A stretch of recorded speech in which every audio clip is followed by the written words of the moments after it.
Makan mas. Makan aja, terserah. Kenapa coklat manis? Kenapa coklat manis? Karena emang rasanya manis. Salah. Apa tuh? Kalau asin garam.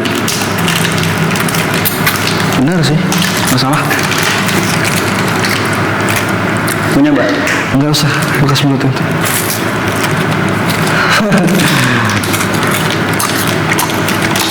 Buat nanti. Iya. Dari jenis buat tisu. Betul, boleh. Silakan. Tidak melarang. Oke. Ihsan Nugraha. Salam dulu bro. Salam dulu. Siap. Ihsan Nugraha.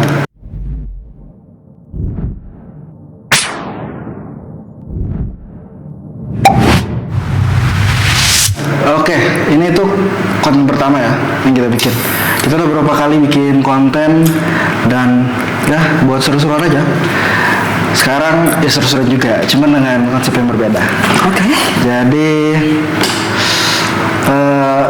mungkin belum ada yang kenal Ihsan, mungkin nanti yang nonton, atau mungkin udah kenal banget, udah terkenal banget mungkin Ihsan. Terkenal banget sama banget tuh kalau udah tipis ya. Beda ya? Oke. Siap. Nah, Ihsan Nugraha, mungkin kenal dulu kali. Boleh. Siapa sih Ihsan tuh? Jadi saya Muhammad Ihsan Nugraha, lahir dari sebuah kota yang penuh dengan pengetahuan. Asik. Kota tahu, serba tahu. Sumedang. Ya. Orang pinter-pinter karena kota tahu. Karena Serba tahu. Cerdas kata. bener sih, bener. Lahir pada 10 Januari 2003, tepatnya hari Jumat. Hari Jumat. Makanya dirayakan. Betul. Ada 2 adik perempuan, jadi 3 bersaudara ya. Kalau yang keempat 4 bersaudara. Sama 3 bersaudara. Oh, kalau yang empat masuk. Ya, yang empatnya belum ada. Nggak ada. Oh, nggak ada. Kodoro sudah tergugurkan. Tergugurkan. Iya. 3 bersaudara, 2 adik perempuan dari pasangan suami istri yang terbaik ya, di antara yang terbaik. Asik. Insya Allah ya. Semoga Allah nanti menjaga mereka, memberikan kemudahan untuk mereka. Siap, mantap. Untuk riwayat pendidikan SD negeri dari SD 1 ya. Di sana tempat pertama kali mengenal yang namanya banyak pertemanan. Lanjut SMP di SMP Negeri 2 Tanjung Sari. Untuk SMA itu bisa dikatakan kayak hijrah lah ya. Kalau SMP sama SD mungkin lebih ke metal ya. Oke. Nah, kalau yang SMA metal juga, cuman beda. Metalnya mencari tali ilahi. Wah, sih. Masuk. Ya aja sih. Sekarang mungkin lebih hijrah lagi ya ke kota Jakarta Selatan. Sekarang sedang pendidikan di Mahadalian Waimi. Oke. Untuk misi-misi kalau Langsung disebutin deh misi-misinya, belum tanya. Oke, siap. Silakan. saking inovatif orang Kreatif. nggak mau Oh iya, boleh sih, terserah. berinovasi kan ya. Betul.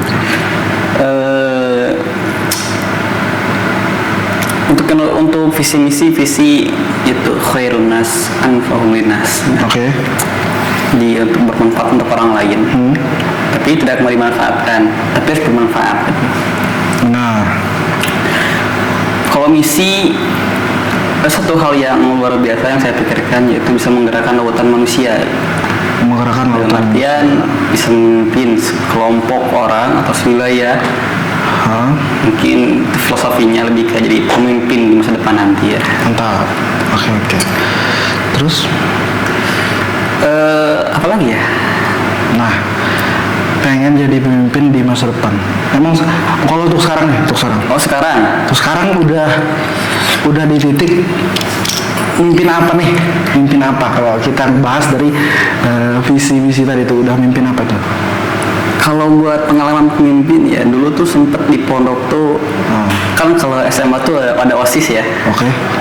Kalau di pondok tuh untuk organisasi internalnya tuh ada namanya OSPM kalau di pondok saya dulu ya.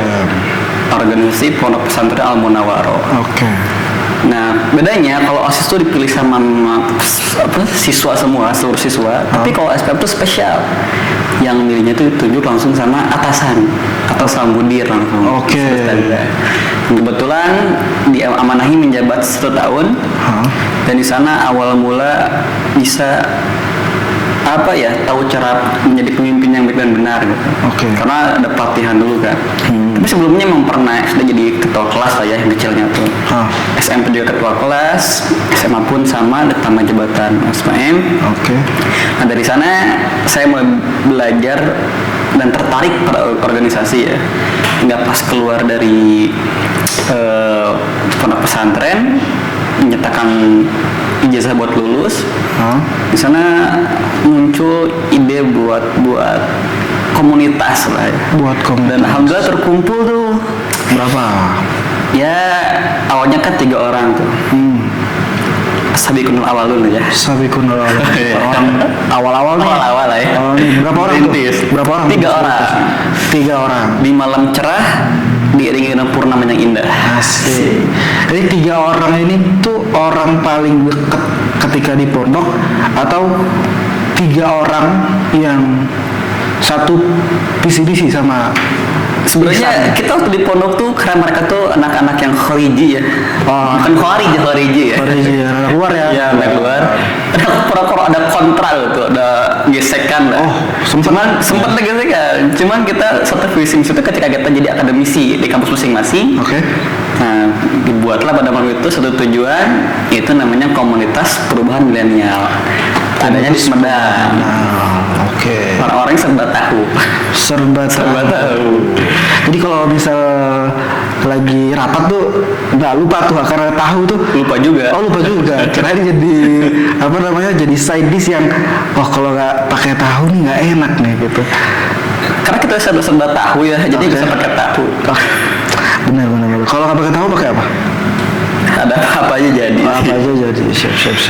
Karena malam itu kita kumpul, buatlah difiksasikan untuk menjadi sebuah komunitas. Nah, yang kita gelar pertama kali itu kita seleksi orang-orangnya. Seleksi orang-orang. Karena seperti halnya Nabi kan punya sahabat-sahabat yang unggul, Ya. maka kita pun tidak mau kalah gitu. Kita cari orang-orang yang benar-benar punya prestasi di bidangnya. Terkumpullah pada kala itu sekitar 15 orang dari berbagai kampus yang dari 12 kampus lah ya. Oke, 12 Ya, kampus. di dalamnya ada kampus UIN, ada kampus Unsab, Unwim dan sebagainya dan banyak lagi. Oke. Dikumpulkan. Nah, qadarullah ketika pemungutan suara lagi-lagi saya diamanahkan menjadi ketua umum di sana. Yang saya bingung tuh, saya domisili di Jakarta Selatan, sedangkan komunitas di Sumedang. Oke.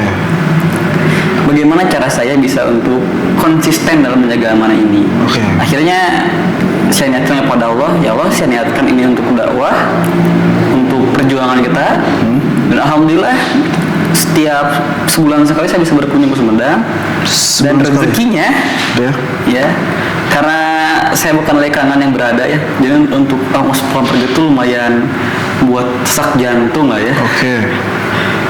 Tapi karena mungkin ya niatnya baik, maka Allah pun beri kemudahan gitu. Betul. Dan akhirnya sebulan sekali bisa pulang, kumpul, dan untuk agenda rutinan kita tiap pekan itu kita sempat buat kajian online. Oke, kajian online. Kita pernah undang Duta Literasi Jawa Barat. Ya. Kita pernah undang juga aktivis akademis dari berbagai kampus. Dan di sana mau dikenal banyak. Iya. Mulai orang tuh mulai aware gitu kepada KPM ini. Oke. Nah, dari sana puas lah gitu tuh. Tapi lagi-lagi karena ini buat ajang juga ya. Ajang. Nah dari sana ajang panggung buat semuanya. Di sana banyak jaringan, banyak orang dikenal.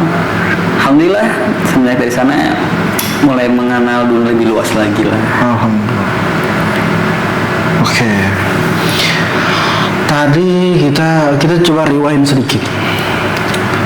Menurut Ihsan sendiri, kenapa bisa orang memilih diri ente untuk menjadi ketua gitu.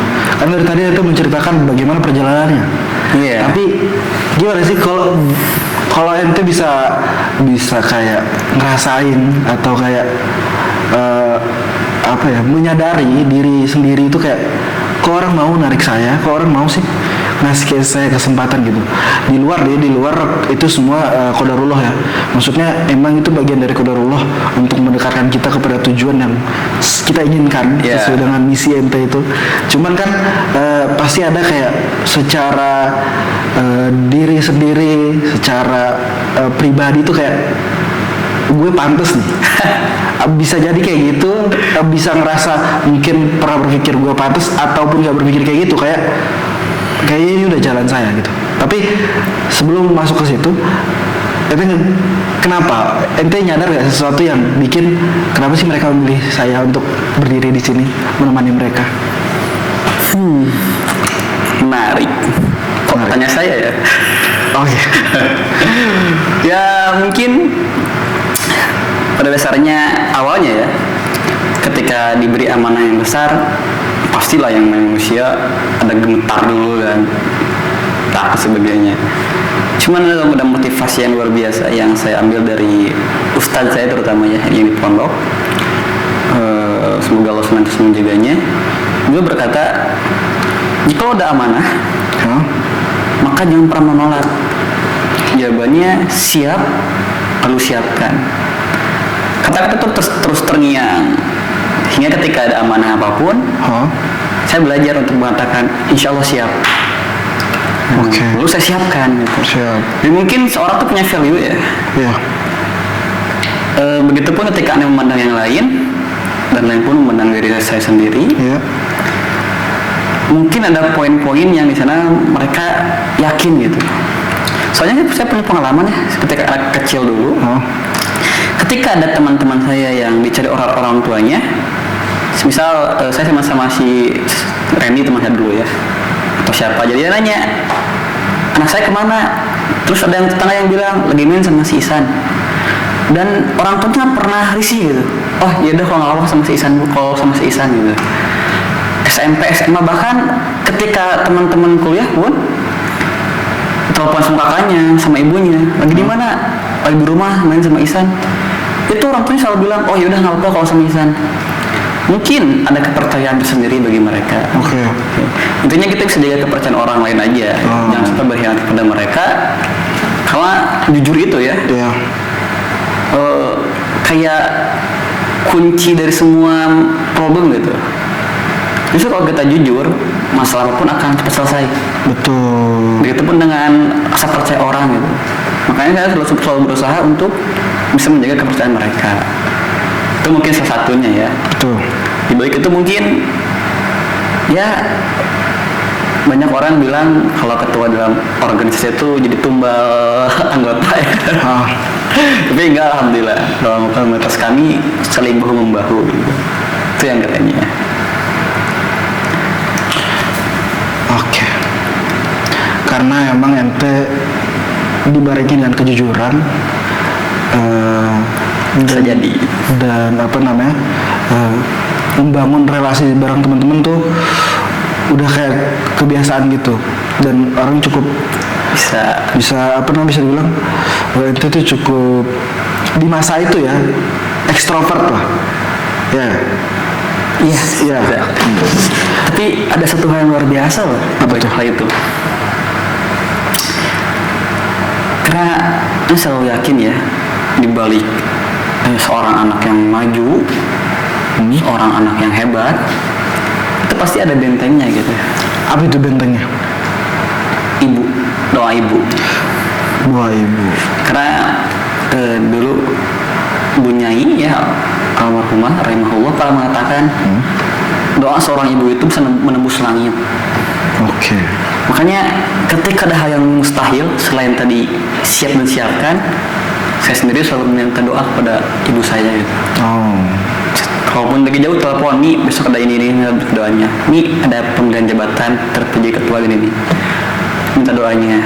Karena ketika dia mendoakan, maka saya selalu yakin bahwa langit itu kan sudah bisa terbuka gitu. mau ada benteng sebesar benteng Takeshi, Iya. ya. Gitu juga. Tembok Cina, ya. Tembok PLN, tembok DPR, gerbang, Ah, itu akan rubuh gitu. siap. Dengan doa dari ibu. The power of doa tuh benar-benar kuat gitu ya. Siap. Artinya ente dekat banget nih sama ibu ya. Bisa dikatakan hubungan saya dengan ibu saya dekat lah. Karena dari dulu ibu saya senantiasa memberikan dedikasi dari mulai didikan militer, ya, itu luar biasa ya. Jadi didikan militer itu teman-teman ya, buat yang di rumah yang lagi menonton, jangan dijudge sebagai didikan yang diskriminasi ya, diskriminatif itu. Karena didikan militer dari seorang ibu itu akan berdampak ketika dia dewasa nanti. Pertama, mudah ngecengin. Yang kedua, yang paling penting, kalau cowok sudah mengenal didikan militer, maka itu akan terhindar dari yang namanya boti. Boti. Artinya sifat kepriaannya itu sudah teruji gitu. Karena tamparan kilat dari seorang ibu itu ya ketika melesat saya luar biasa. Tapi kalau bukan karena tamparan kilat itu nggak akan desain yang sekarang gitu. Oke, jadi kayak salah satu yang membentuk ente sekarang itu dengan cara didikan ibu ente sendiri. Ya, karena Rasul ya, usia 0 sampai 7 tahun tuh masih di lulus saya. Nah, mulai usia remaja mau dikasih pemahaman gitu. Bahkan kata Rasul, kalau sholat cambuk aja gitu. Itu penerapan yang orang tua saya terapkan, terutama ibu ya. Ketika dewasa mulai secara sahabat, dan sekarang terasa apa-apa aja ngobrol, diskusikan. Jadi ya luar biasa beliau tuh.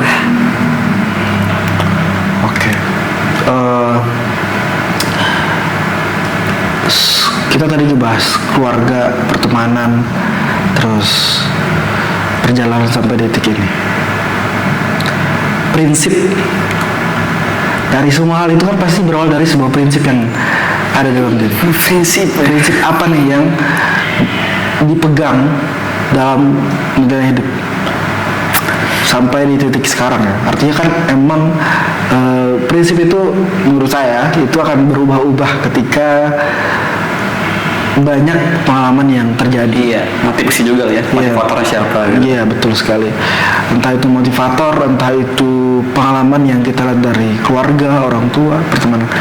Kalau Ihsan sendiri, apa prinsip yang dipegang yang bisa bikin bertahan sampai hari ini? Pertama ya, prinsip yang saya pegang sekarang tuh mulai berpikir untuk bagaimana kita bisa bermanfaat orang lain tanpa mikir cuma baik di orang tersebut gitu. Akhirnya benar-benar sistem lillah gitu. Ini jujur sulit dan sedang saya coba bertahap ya.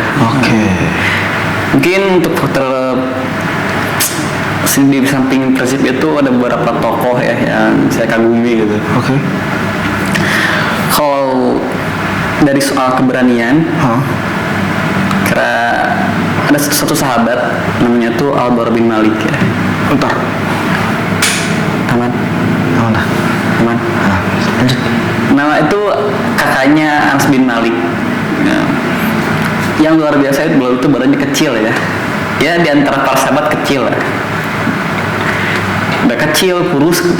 Tapi ketika perangnya Mama, kala itu benteng sudah terkunci, pasukan muslim sudah hampir menyerah.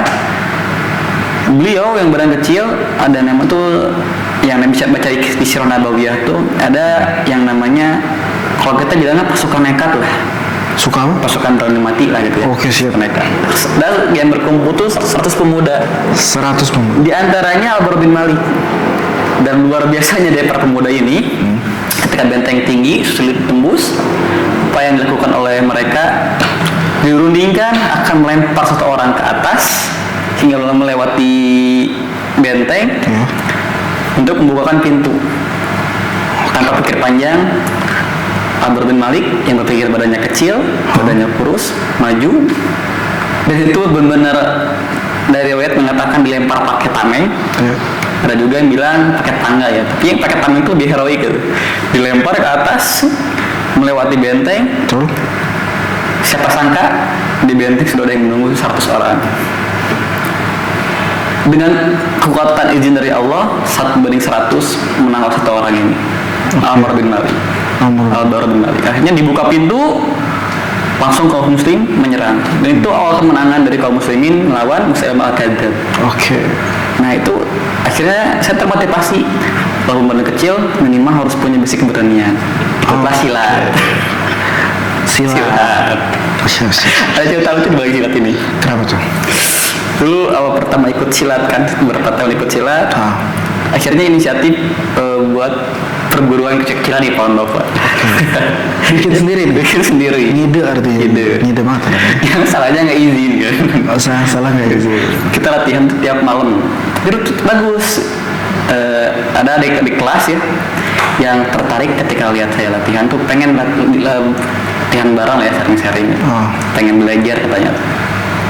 Saya bilang kalau mau syaratnya 2:30 subuh bangun, kita latihan.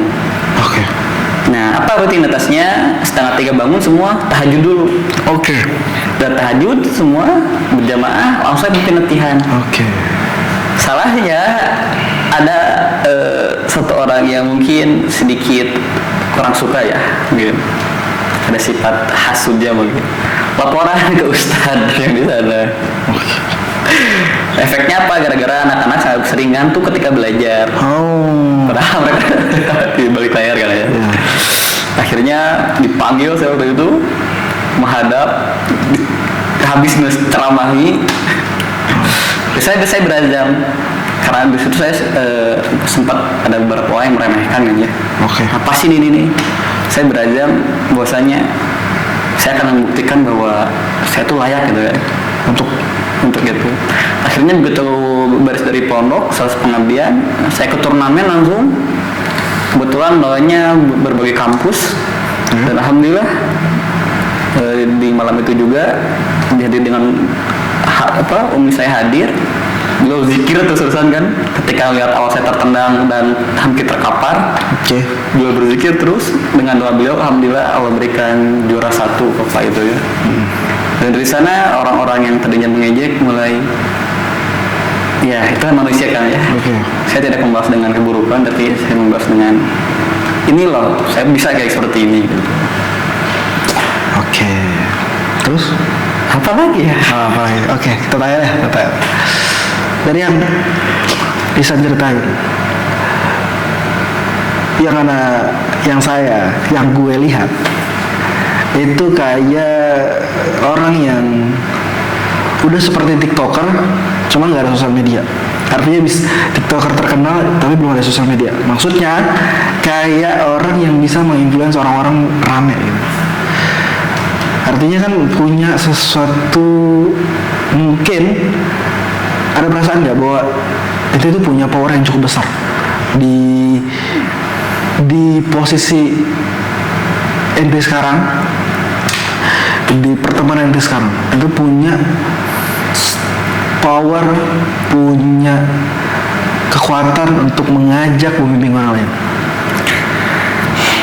Kalau perasaan diri sendiri ya. Semoga ini nggak ujub ya. Ada sih seperti itu ya. Karena ketika berkumpul dengan teman-teman pun, ketika ada rencana, pasti selalu minta pendapat dulu. Dan ini bagusnya gimana ya. Ya, mungkin salah satu bentuk mereka tahu gitu kan, percaya tuh dengan cara seperti itu. Seperti itu maksudnya? Bertanya dulu, minta pendapat dulu. Sebagaimana tapi orang karena banyak teman-teman yang lain, tapi yang ditanya justru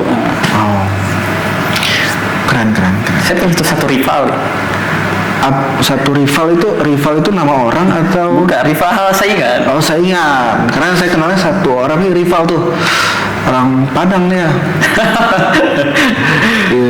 Rival saya dulu tuh yang anggap saya anggap saingan ya, sama-sama punya prinsip leader ya. Jiwa leadership itu ada namanya Ustadz Radya Ramdhani. Ketika di pondok dulu ya.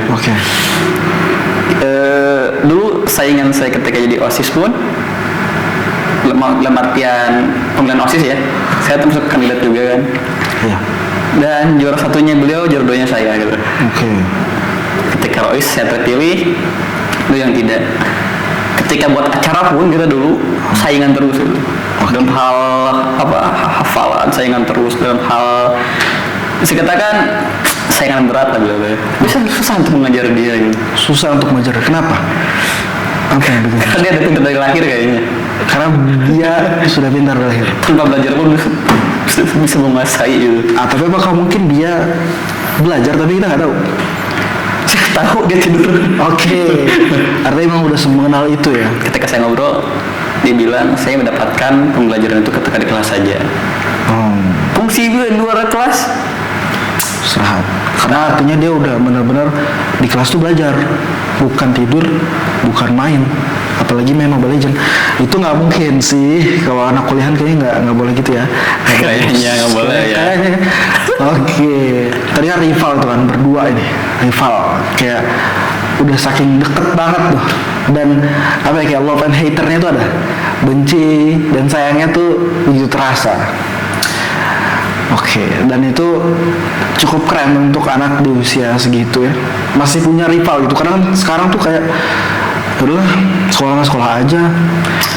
Pegang diri saya? Iya, belajar aja, nggak usah peduli ada rival atau apa gitu. Beberapa ya, artinya kan yang untuk mengejar, untuk mempunyai rival, saling kejar-kejaran dalam kompetisi untuk meraih masa depan yang lebih baik. Itu kan prosesnya ada orang-orang yang kayak gitu tuh. Dan banyak sekarang kayak muda sekarang nggak begitu. Cuman kita cukupkan pembahasan di situ. Kita pindah ke pembahasan yang cukup pengen saya tahu dari Ihsan.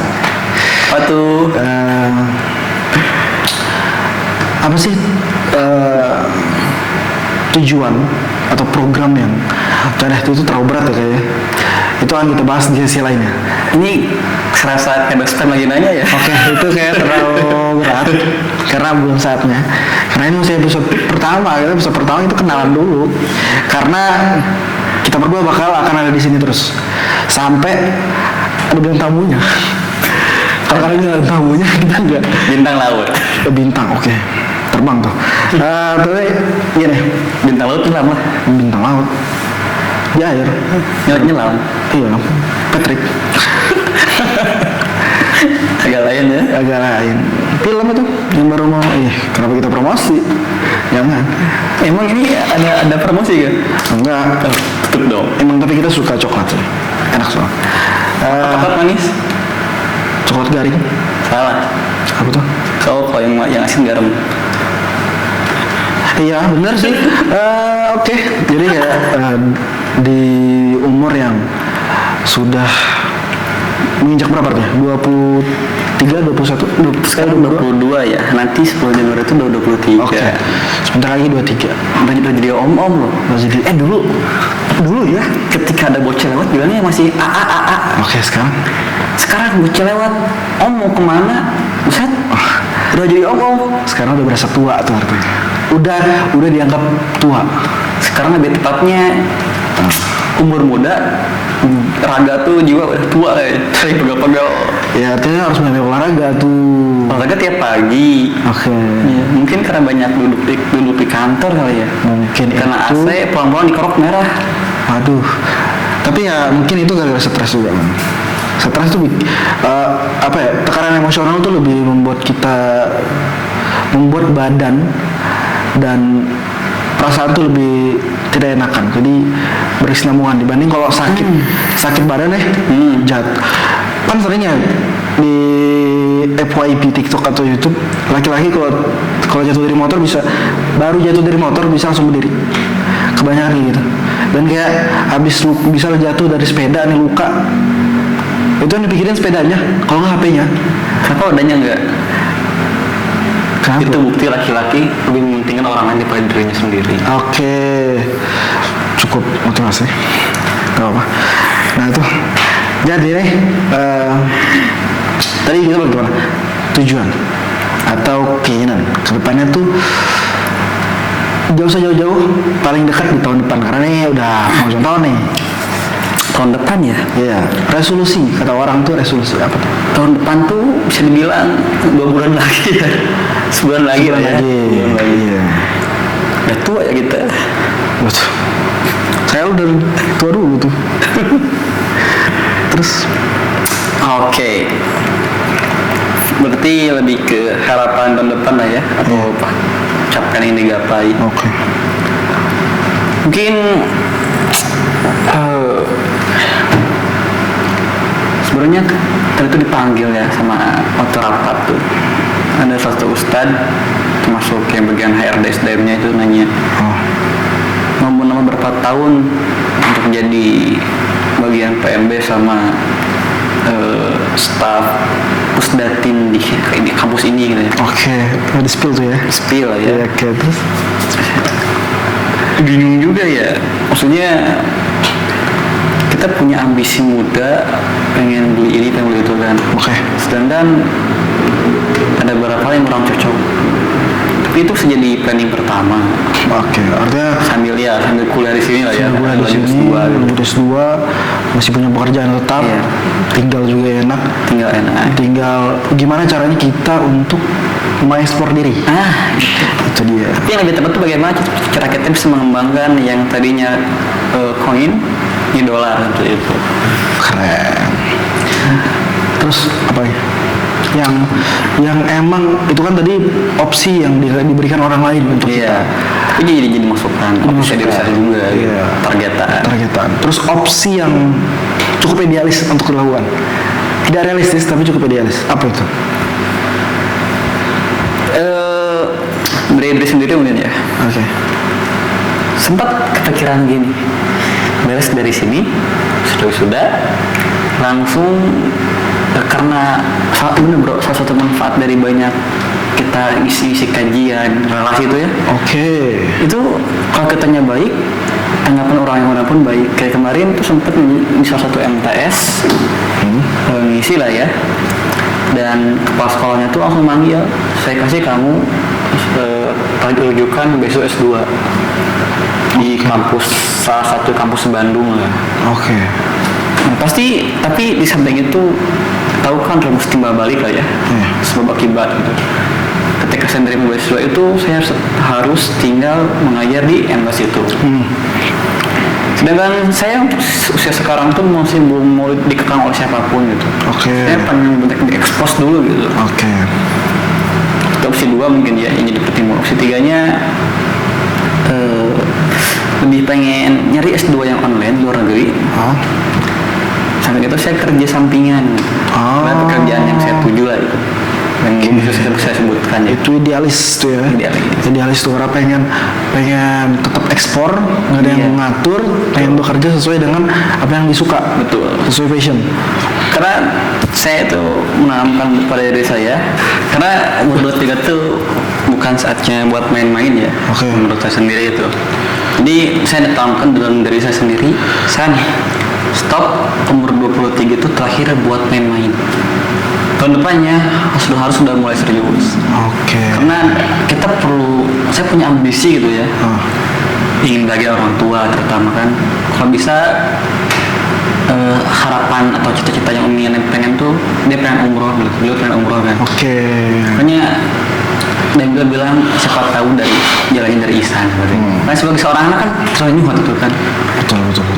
Tapi 23 tuh bukan artinya nggak serius, tetap serius, cuman masih ada waktu buat main-mainnya gitu. Oh, masih ada selingan lah. Oke. Terus terakhir nih. Ini bukan terakhir, cuman kita akan lanjut dengan podcast lainnya. Tapi terakhir di episode pertama ini. Oke. Closing statement. Masak air biar matang. Asik. Buat mandi. Oke. Buat closing statement kali ini teman-teman ada 3 hal ya. Ini buat teman-teman di rumah pegang 3 hal ini karena ini udah aneh kaji dan benar terasa manfaatnya. Oke. Yang pertama ini buat rumus dunia dulu ya, tapi berujung akhirat nanti. Birrul walidain. Ingat apapun masalahnya, apapun kerumitannya, minta doa sama ibu atau berbakti sama orang tua kalian. Karena secara tidak langsung ingat benteng Takeshi benteng Cina, bukan benteng DPR sekalipun, itu bisa terlewati oleh doa ibu. Betul. Doa ibu itu bisa nembus langit gitu. Makanya karena kan hubungannya sama Allah langsung kan, ridho Allah, ridho walidain kan. Oke. Ridho Allah itu dari ridho orang tua. Makanya bakti terus sama orang tua. Yang kedua, jangan lupa buat syukur. Alhamdulillah. Karena kalau kita punya, semisal nih saya analogi ya, kita punya HP kentang nih. Nah, Kita ngeluh terus, HP udah dekil, bau, nyalanya susah, ngeluh terus kan. Kalau itu kita nggak bersyukur, maka keluhan akan terjadi. oke. Malah kita mikirnya gini, kapan yang punya iPhone, kapan yang punya HP yang bisa terbang. Yang ada bakal rasa hasud, nanti ujung-ujungnya overthinking berlebihan itu kan membunuhmu. Oke, betul. Sakit yang ada. Betul. Coba kalau kita baru lihat ke bawah, banyak yang punya HP, alhamdulillah. Maka Allah pun ketika kita bersyukur kepada Allah, akan Allah tambah nikmatnya kan. Oke, betul.